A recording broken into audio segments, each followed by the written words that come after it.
Well, we've got some rain moving through. Finally, we've needed it for a while. We have. I don't know about you, Chris, but my yard is as hard as this. I haven't cut the grass in a long time. Okay, my wife usually cuts the grass, but I have not had to do it, or we haven't had to do it in a long time. The strongest storms are north of Ames, now east of Fort Dodge, and that's the trend we've been seeing throughout the evening. But what's also interesting is the heaviest rain falling over the area that's under an extreme drought. So that is obviously great news. Iowa Falls, you are next. You're expecting some of that heavy rain. Eldora as well as it heads towards Ellsworth. It's continuing east at about 40 miles per hour.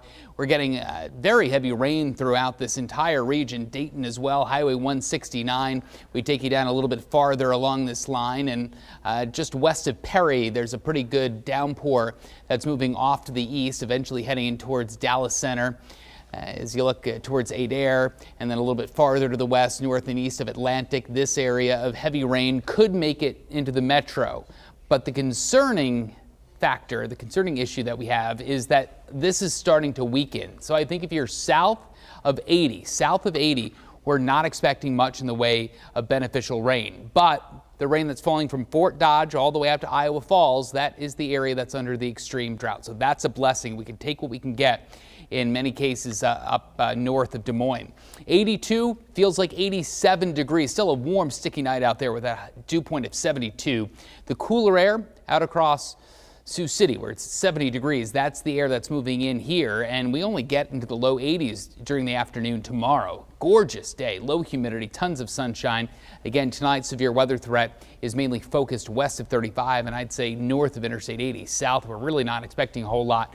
If there are storms that are severe, I think damaging wind is the high threat, followed by some hail. These storms continuing their trek east. You can see this by 1, 2 o'clock in the morning. Most of that activity is east of Des Moines, east of 35, and it continues its trek towards the Mississippi River by 4 or 5 o'clock in the morning.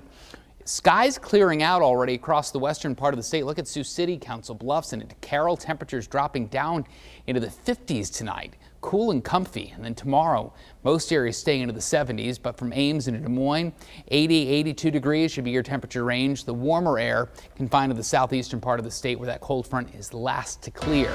Here's your 8-day forecast. Plenty of chances of rain this week. Maybe not a whole lot all at once, but we'll see some afternoon showers and thunderstorms most afternoons Monday and Tuesday, and then again on Friday as temperatures warm up. Could see another heat wave for Monday, Tuesday, Wednesday with temperatures into the 90s.